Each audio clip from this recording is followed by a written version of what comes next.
A série São Florestas começa agora. Um recorte contemporâneo sobre os muitos aspectos sociais e ambientais da Amazônia brasileira. Você irá ver um dos mais ricos biomas da Terra sob o olhar de representantes dos povos originários e ribeirinhos. Temas como o enfrentamento da fome e da pobreza, a alimentação e ainda a medicina ancestral dos indígenas. O aprendizado trazido pela natureza. É também um olhar sobre projetos que buscam alternativas sustentáveis a uma das florestas mais exuberantes em diversidade do nosso planeta.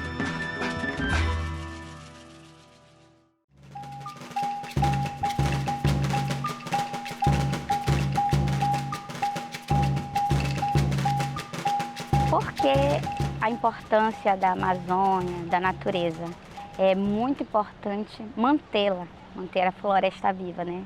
Por ter esse verde, por nos fornecer biodiversidade, por nos fornecer oxigênio. E aí acaba que a gente descarta isso um pouco. A gente acaba não percebendo o quanto de malefícios nós humanos trazemos para essa Amazônia, né? Em meio século, nós saímos de 0,5% de desmatamento da Amazônia para algo como 20%. Qual que é o impacto desse número no meio ambiente, no clima? Olha, a gente deveria até começar, né? Qual que é a importância da Amazônia, né, para o Brasil e, de certa forma, do mundo? A importância da Amazônia está exatamente nela respirar, né, dela reter umidade e liberar essa umidade para a atmosfera. E aí os ventos fazem o trabalho de trazer essa umidade para outras regiões da América do Sul, particularmente o Brasil. Então veja, se com a Amazônia nós temos essa transferência de umidade e você cria um regime de chuvas, é nessas regiões que você vai ter talvez mais população, vai ter agricultura e várias outras dependências da água. Lá na minha comunidade a gente tem o acesso ao rio e o acesso à natureza, né, da comunidade de Sucurijuquara. Tem produtores de farinha, plantio de feijão, e eles, durante muito tempo, fizeram técnicas muito rudimentares para fazer esse plantio. E acaba que uma grande parcela daquela floresta mais próxima está sendo degradada. Porque como é uma agricultura familiar, os traços de uma agricultura muito rudimentar ainda são bem focados, ainda são bem utilizados. E acaba que aquele terreno que foi feito o plantio durante um período, ele não vai mais ser benéfico, ele não vai mais produzir com a mesma qualidade para outras sementes, outro tipo de produção. E do rio, nós temos os pescadores artesanais, nós temos os pescadores de camarão artesanal que produzem a sua rede, o seu matapi. A gente vê o quanto isso está sendo afetado, o quanto eles precisam ir mais longe ou esperar um pouco mais para que eles consigam pegar o camarão numa fase que não seja a fase de reprodução. A escassez desse produto já está mais próxima. Eles precisam sempre estar atento a isso, ao movimento que a natureza está.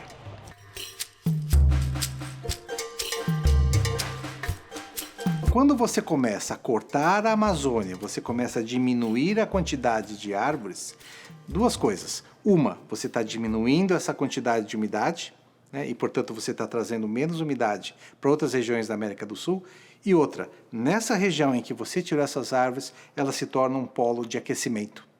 Então, em todo o seu entorno, ela começa a aquecer muito mais, porque aí você recebe a radiação direta do sol, né? Porque você já não tem as árvores para te proteger, e aí você transforma aquela região numa região muito mais quente, né, menos úmida e com capacidade, inclusive, de se tornar uma região árida, né, porque ela fica no entorno, ela fica protegida, inclusive, dos ventos. Então, na verdade, é algo terrível que contribui não só para nós no Brasil, mas a Amazônia, como parte de outras florestas tropicais, contribui exatamente para esse equilíbrio, de certa forma, de absorção dos gases de efeito estufa, particularmente o CO2, né, na fotossíntese, né, e, portanto, absorvendo e diminuindo esses gases. Então, a devastação é tremenda quando você corta uma árvore na Amazônia.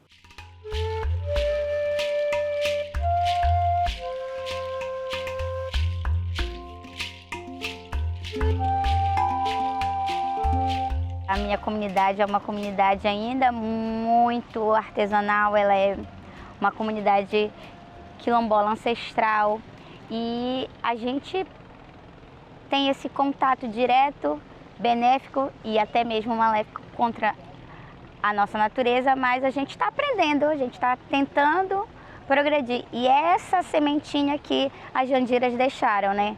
Eu queria que você contasse para nós o que vem a ser essa rede de Jandiras. Qual o momento que ela nasce e qual que é o intuito dela? Eu conheci a Rede Jandiras através de outra organização que eu já participava, chamada Ame o Tucunduba, mas que hoje se chama Mandi. E através dela, através de uma formação relacionada à questão de gestão de recursos hídricos, né? Foi uma formação chamada Fala Tucunduba.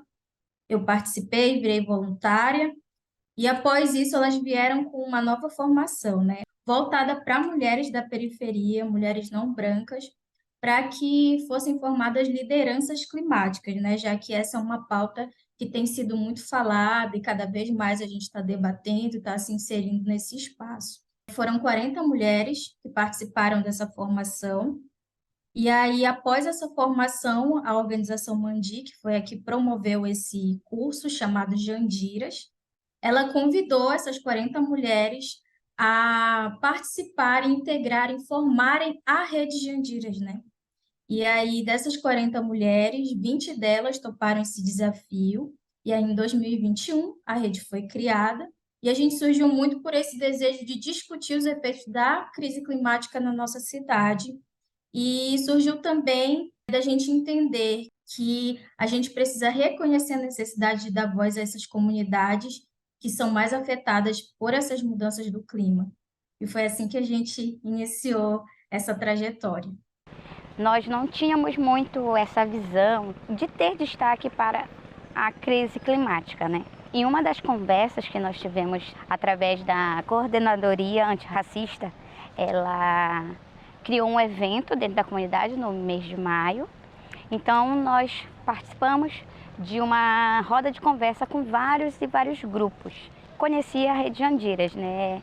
E aí acabei me atrelando a esse movimento. Depois de descobrir as iniciativas, de perceber esse protagonismo das mulheres com a crise climática, a gente acabou participando de algumas conversas.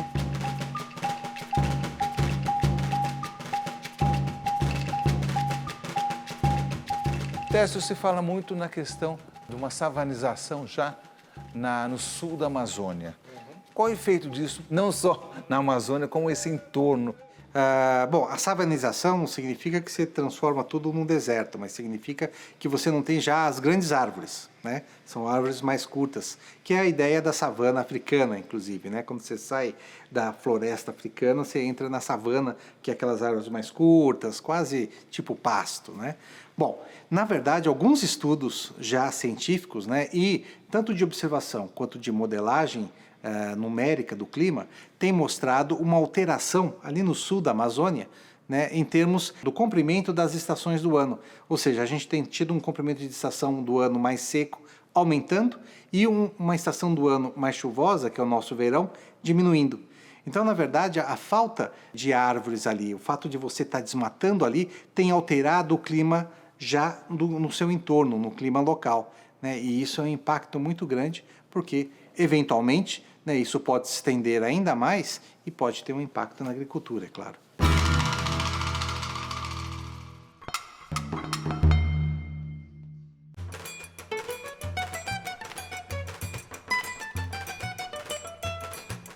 A gente criou a Agenda Climática para Belém, que vai muito linkada a 5 eixos prioritários, né? Que são as maiores problemáticas da nossa cidade, que é a questão do acesso à água e ao saneamento, a questão da mobilidade urbana também, que a gente enfrenta muitos problemas. Outro tema prioritário para a gente, para a nossa discussão, é a questão do direito à cidade com enfoque em habitação social. Então, Belém, ela, em sua maioria, é composta por habitações que estão em territórios vulneráveis, né? Que são esses territórios subnormais que a gente fala e que é assim visto pelo IBGE. São casas que são construídas em locais ocupados, ociosos, e que não tem essa qualidade, né, de moradia. Então, a gente fala muito sobre o direito à cidade como a cidade ela nos recebe, se realmente a cidade ela é construída para nós, principalmente mulheres, né? Eu sou de uma comunidade quilombola.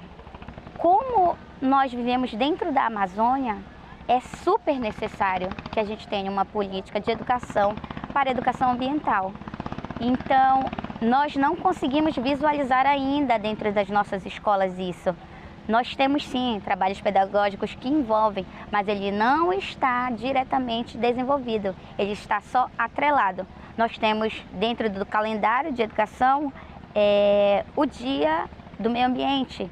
E aí nós temos, por exemplo, dentro de alguma escola, a educação para o meio ambiente, nós temos campanhas para o meio ambiente, mas não temos um plano pedagógico que desenvolva isso anualmente para essa turma ou para essa escola.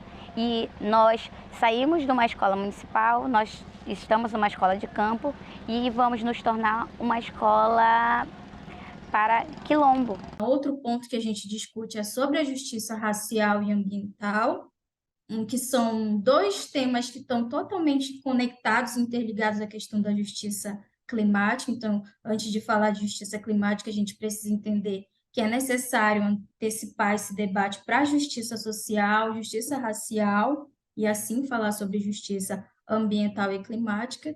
E outro ponto que a gente prioriza dentro da nossa agenda, das nossas discussões, é a questão da infância em clima, que a gente entende que a questão das mudanças climáticas ela é um debate intergeracional. Então, a gente precisa considerar que as crianças precisam se preparar para todos esses efeitos e impactos que a gente está vivendo agora, mas que essa nova geração vai viver de forma ainda mais intensa, né? Então, sempre priorizar a educação climática e ambiental também para as crianças.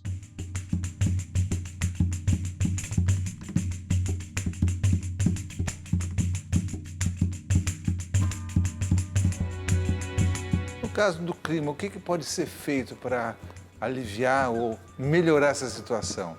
Ah, não, o do clima, várias situações, né? Na verdade, um dos grandes vilões são os gases de efeito estufa, né? E o maior de todos, né? Na verdade, quase 70% vem da queima de combustíveis fósseis. Então, só, né, a diminuição do uso de combustíveis fósseis já teria um impacto gigantesco. Mas fora isso, tem exatamente uma agricultura que você possa ter algo mais reciclável, né? A agricultura de baixo carbono, a parte de energia. Será que a gente precisa ainda queimar carvão, né? Ou seja, você transformar madeira em carvão e queimar o carvão para gerar energia? Será que hoje, no século XXI, nós ainda precisamos disso? Não. Nós já temos visto aí, o Brasil tem avançado, inclusive, um pouco nisso, na parte de energia eólica, aquela que vem do vento, energia solar, né, aquela que a gente capta dos painéis e transforma em energia elétrica, né, e o Brasil sempre foi rico na parte de energia hidráulica, né, ou hidroenergia, né, que vem das nossas hidrelétricas. Então, de certa forma, a parte de energia no Brasil, a gente sempre teve algo mais sustentável, mais renovável. Mas é como que você usa isso que acaba impactando o clima. Então, se a gente quer diminuir os gases de efeito estufa, que são aqueles que efetivamente criam aquele cobertor que não deixa o calor escapar para o espaço e mantém aqui embaixo, que tem feito com que a temperatura média do nosso planeta tenha aumentado, nós temos que atacar exatamente nessa direção. Ou seja, uso de energias renováveis, menos queima de combustível fóssil e a preservação do nosso meio ambiente. Uma árvore de pé, ela está absorvendo esse CO2 que está na atmosfera, né, fazendo fotossíntese e liberando oxigênio. Então, manter a floresta de pé é importante.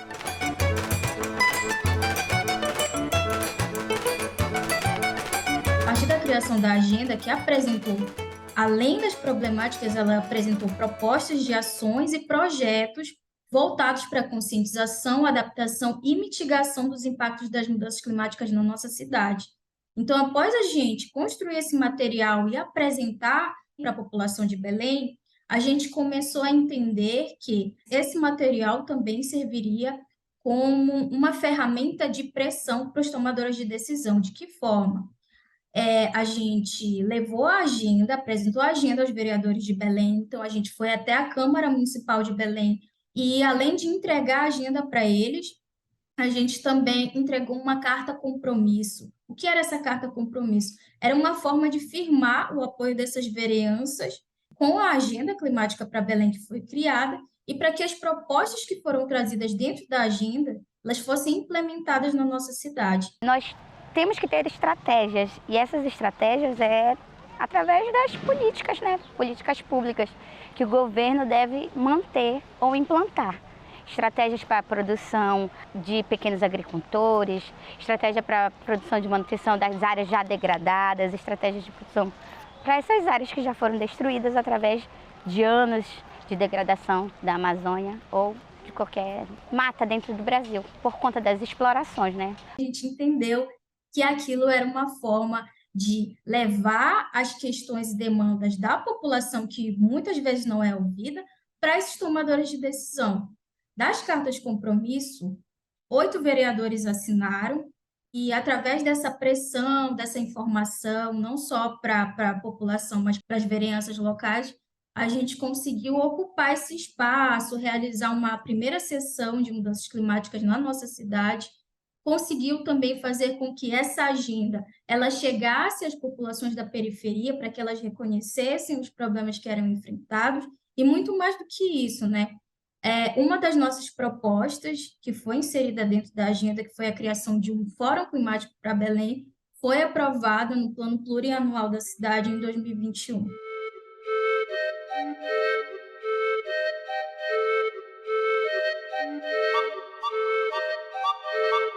As comunidades indígenas, pelos números, são as que mais conservam, mas agora, numa situação desse desmatamento acelerado, vão ser as pessoas que mais vão sofrer, né? São as áreas, né? As comunidades que mais terão impacto, né? Porque de lá elas tiram pesca, fazem sua agricultura. Para quem mora na Amazônia, vai ser um impacto imediato. Muito grande, né? Na verdade, eles são primeiros protetores da floresta. Por quê? Eles sabem que a floresta é importante para eles. A floresta fornece água, a floresta fornece alimento, né? De diversas formas, né? E fornece a própria casa deles. Então, se você começa a perder, né? Você está sendo desmatado, essas culturas acabam sendo duas coisas. Ou elas são influenciadas pela nossa cultura, e aí você deixa de ter uma cultura indígena, né? Ou elas são empurradas para dentro da floresta, e aí em regiões que você pode ter menos alimento, né? Pode ter mais problemas de desmatamento, incêndios e tudo mais.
O Fórum Climático, ele está dentro da agenda, né, como uma ferramenta de participação social. Então, Belém seria a primeira capital da Amazônia a ter um fórum climático para se debater e se falar sobre como essa crise ela tem impactado o nosso território. E a partir daí, dessa proposta que foi colocada na agenda, em 2022, a gente lançou uma campanha chamada Fórum Climático Já, né, que é uma das propostas da agenda. E o Fórum Climático Já, ele vem também para despertar o interesse da própria sociedade em incidir nesses espaços e reivindicar os seus direitos. E aí a gente fez esse lançamento, o lançamento dessa campanha no Fórum Social Pan-Amazônico, que aconteceu em Belém, a gente lançou essa campanha, e a partir daí a gente começou essa mobilização dentro da cidade, junto com os movimentos sociais e junto com as lideranças locais, para que esse fórum ele seja realmente operacionalizado e institucionalizado. Então, essa foi uma das nossas grandes conquistas, porque a partir do momento que essa proposta do Fórum Climático ela foi aprovada no PPA, a gente conseguiu investimentos, né, alguns investimentos que estavam dentro do plano plurianual, eles sejam direcionados para a operacionalização desse fórum.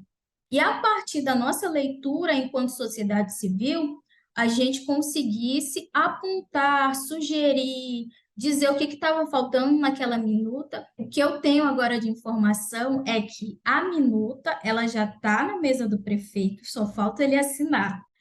E aí a gente continua fazendo essa articulação porque a gente entende que o acesso à informação é isso. A população precisa saber de todo o processo desde o início, ela precisa de fato participar. E o fórum que a gente está reivindicando é um fórum que a população esteja incluída, que seja um fórum plural, que seja um fórum que tenha participação indígena, quilombola, ribeirinho, principalmente porque a gente vive na Amazônia. Então, a gente precisa considerar diversas realidades, diversas pessoas que vivem nesse local.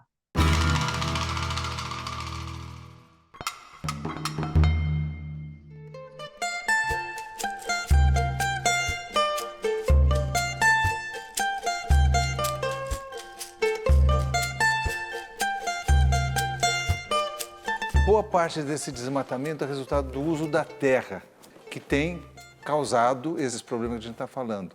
É um uso equivocado da terra, no caso.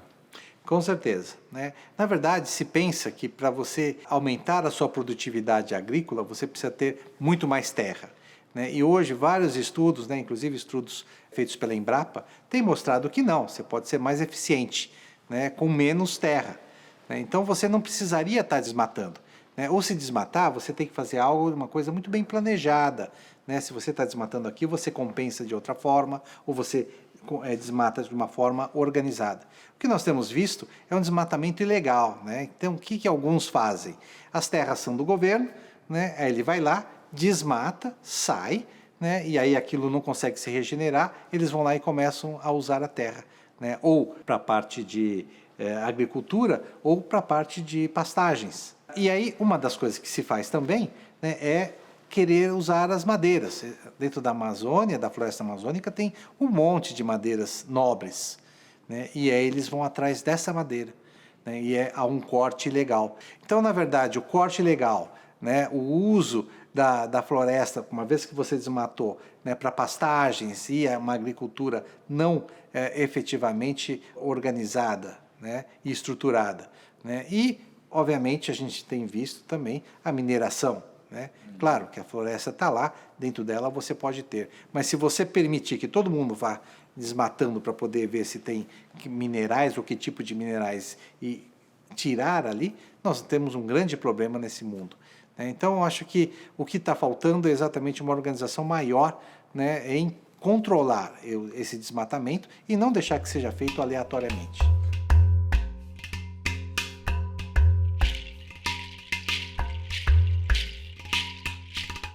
O que eu posso falar sobre antes e depois de Andiras? Antes eu não tinha esse olhar de que eu estaria diretamente ligada à crise climática.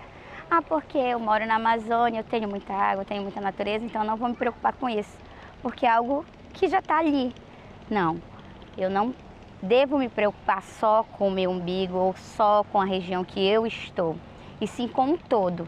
Antes do Jandira, eu não pensava dessa forma. Hoje eu já tenho esse olhar mais aberto, mais amplo para a comunidade num todo.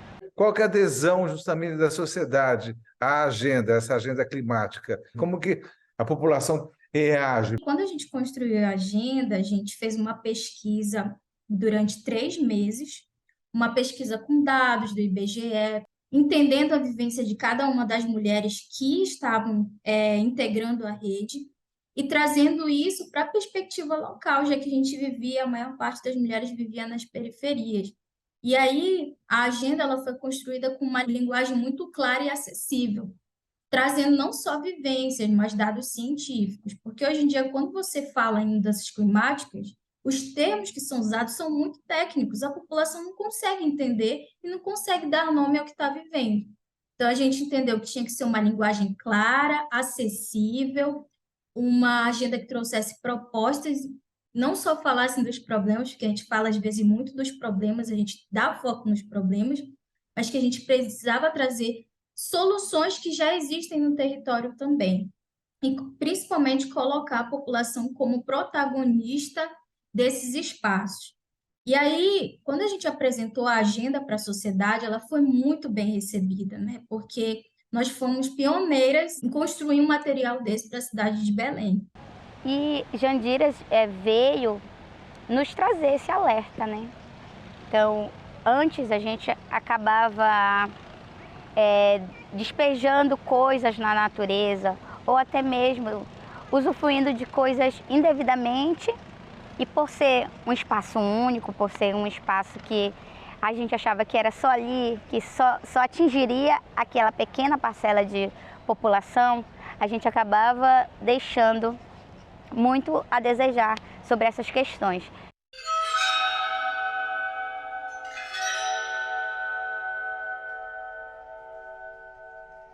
O que a modelagem tem nos dito, né, e vários estudos, tem mostrado que a gente chama de tip point, né, quer dizer, aquele ponto de não retorno. Então você imagina que a floresta está sendo cortada, e é como se você pegasse uma bolinha e estivesse subindo numa montanha.